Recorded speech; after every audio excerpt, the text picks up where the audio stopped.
In your opinion, what aspect has been given too little attention in the public debate on autonomous weapon systems to date? Actually, I believe that the public has not been yet included in such discussions. Sometimes we can see mentions about in-development conflicts. However, the media don't bring so many details about which systems have been used, or which technology has been applied, or what is the degree of automation of these weapons. Do these systems are allowed to decide by itself the fate of a human being? I think that this is the kind of questions that we usually don't make, because of our busy life, our routines, the large amount of information that we must deal with every day.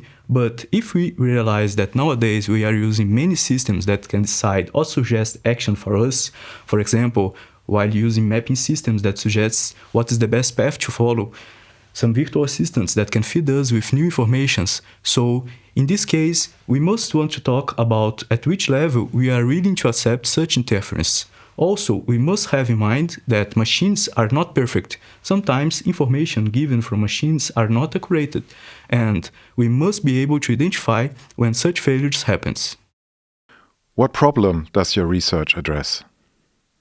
In this research, conducted with my associates from MeHuCo-Fellow University, we plan to investigate if it's possible to implement a kind of virtual moral agent for autonomous systems.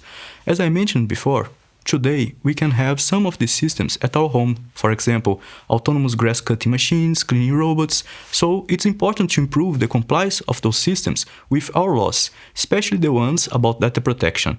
In the past, we heard about some companies using private information to improve their systems without the authorization of the user. Also, depending on the degree of automation that we allow, soon we can have autonomous vehicles that can be found in situations where it must decide which action will lead to the least impact.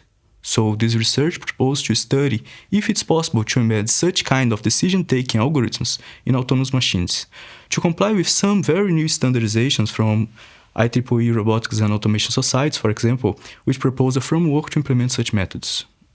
But how do you plan to verify whether such strategies are applicable? We propose to investigate this implementation of such reasoning system in a more constrained scenario, not in a warlike one, but in sporting confrontation that presents some similarities with war.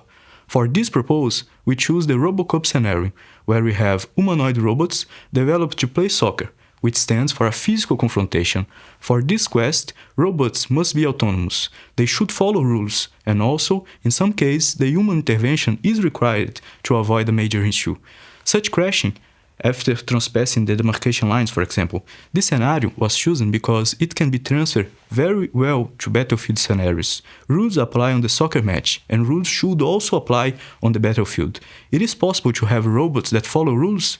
Moreover, since these rules can lead to interpretation, is it possible to have robots that use the edge of the law to take advantage of the adversary? For example, in the competition scenario, it is possible that a robot choose intentionally to fall to obstruct the free passage of the adversary through the goal.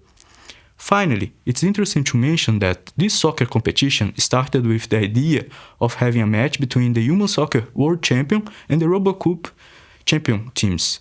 And in this circumstance, before knowing who is better on playing soccer, humans or robots, we must certificate that the environment will be safe for humans.